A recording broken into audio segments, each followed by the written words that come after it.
Their bones were discovered in Kafse caves near Nazareth in Galilee in 1933. In Galilee in 1933. In Galilee in 1933. This woman is the mother of mankind, the genetic Eve from whom we all descend. She lived 150,000 years ago in East Africa, and everyone on earth is related to her. Her daughters and granddaughters will take modern humans out of Africa to populate the rest of the world, the most incredible and important journey mankind will ever make. Genetic tracking for the first time gives us a route map of our journey. With it, we can follow our families of Eve as they travel through an empty world, overcome hardships, separate, and go their different ways to discover new lands. It tells for the first time who we are and where we come from, the most profound questions that have troubled mankind since we first raised our heads and looked at the stars.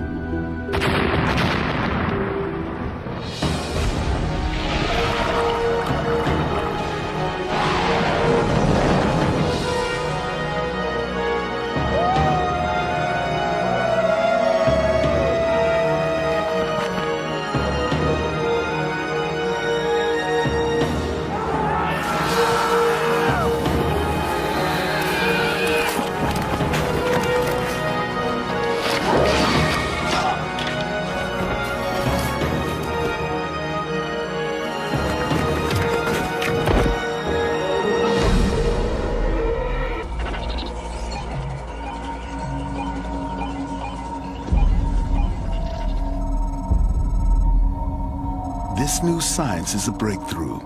Every one of us can now trace our part in this incredible story. We took samples from these people in Chicago. Our genetic testing will show them how their ancestors traveled the world to reach this destination.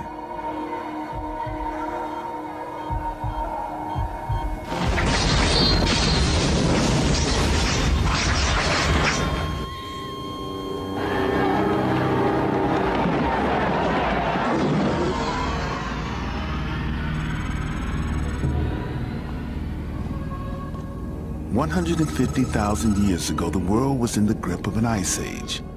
The ice caps have advanced. Sea levels dropped 400 feet. North Africa is a vast desert with small islands of green. On these islands are tiny groups of people.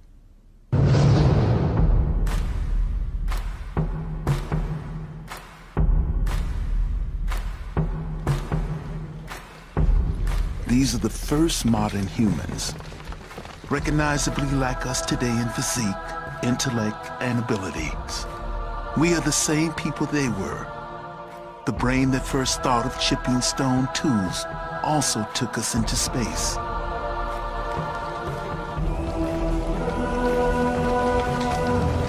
They are hunter-gatherers living in widely scattered groups, roaming each year over great distances, sheltering where they can, gathering seeds and fruit.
150,000 years ago, hunting was the key to survival.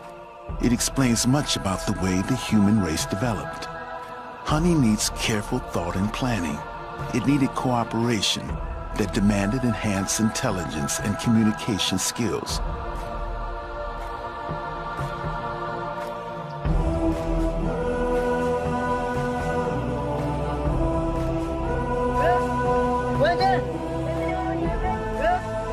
Genetic tracking is beginning to unlock more secrets than we ever believed possible.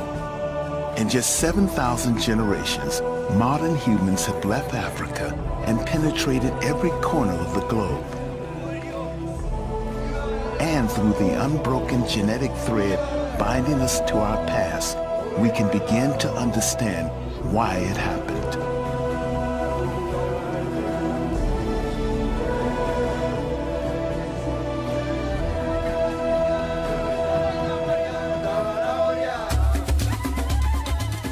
Archaeologists can tell us in astonishing detail how modern humans lived. But to understand who we are and where we come from, we must look at our genetic heritage.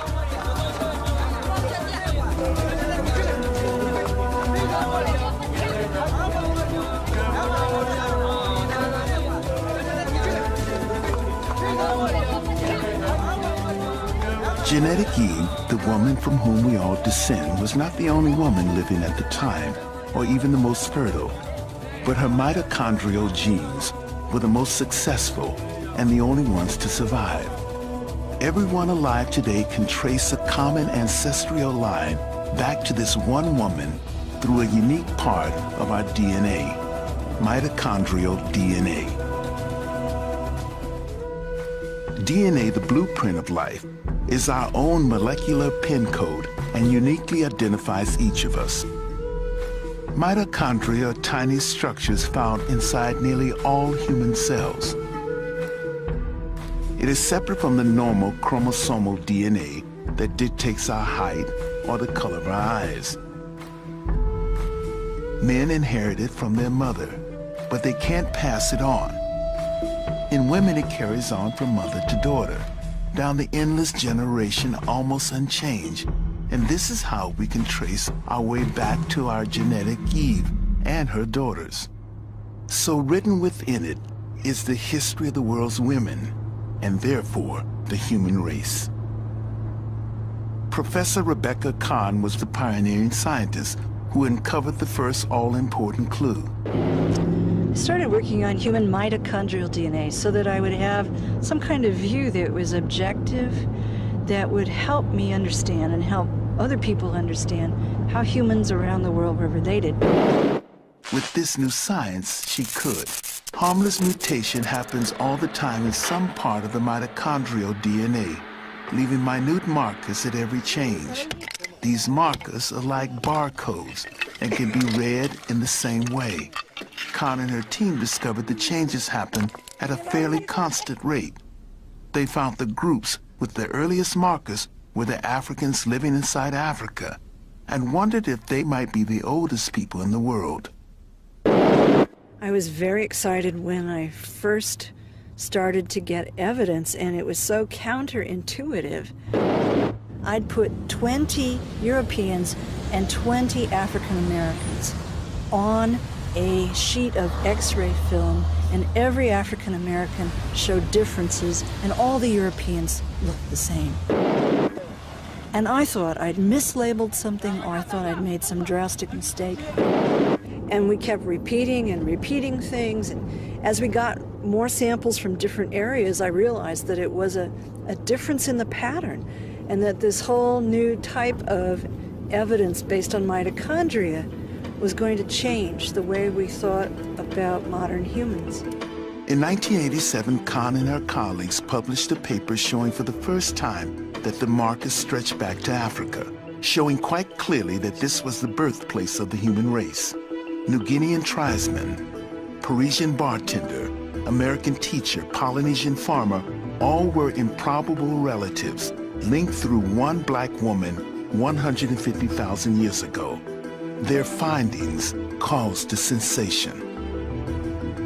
The responses of people were sort of amazing.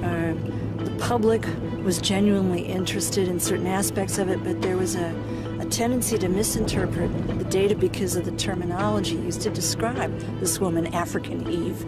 And people thought it meant the biblical Eve, the single woman in the Judeo-Christian Bible of the wife of Adam.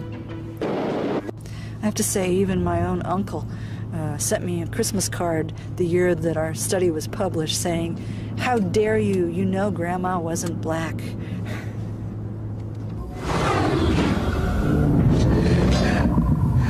Her work is rewriting human history. Through it, we now know the first mutations took place in Africa, maybe 150,000 years ago, and belonged to our genetic Eve. Professor Christopher Stringer, Britain's leading paleoanthropologist, was involved in the dating of the earliest modern human skulls.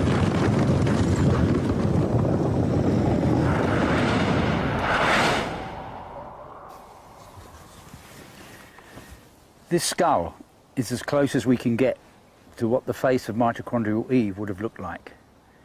It's a very complete skull found in sediments in a cave dating from about 120,000 years ago. And we can see here that it's a modern human.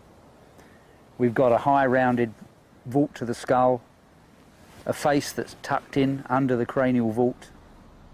And this is what she looked like. Using forensic reconstruction techniques, muscle and flesh have been added to the skull and provide us with the very first glimpse of how our genetic mother might have looked 150,000 years ago. This is the closest we can get.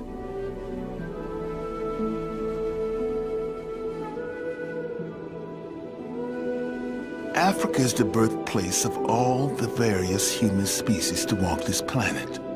This vast, isolated natural laboratory molded humans over endless cycles of alternating desert and green.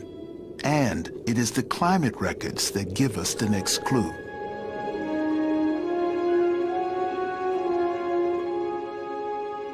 Modern humans made many attempts to make the long trek out of Africa, settling in different parts of the old world, but they did not survive.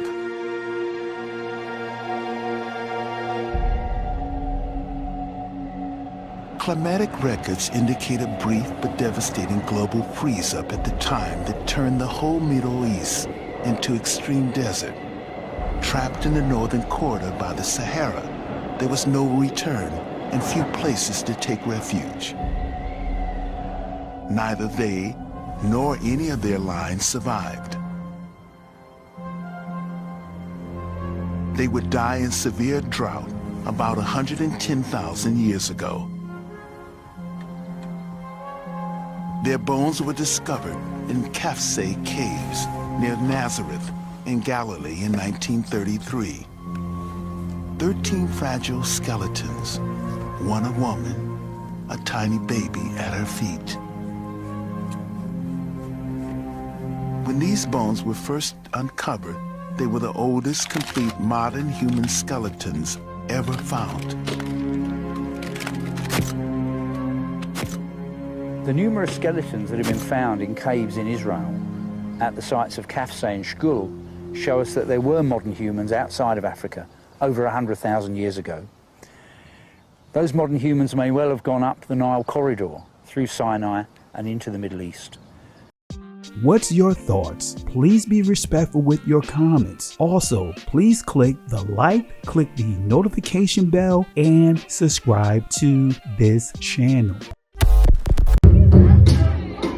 Listen, Genesis chapter 11 verse 10 explains the genealogy of Shem. Shem was a black man in Africa. If you repeat this back, Genesis 14 verse 13, Abraham steps on the scene. Being a descendant of Shem, which is a fact, means Abraham too was black. Abraham, born in the city of a black man, called Nimrod, grandson of Ham. Ham had 4 sons. One was named Canaan. Here, let me do some explaining. Abraham, Isaac was the...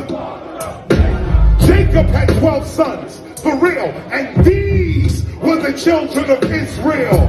According to Genesis chapter 10. These were the children of Israel. According to Genesis chapter 10. These were the children of Israel. According to Genesis chapter 10.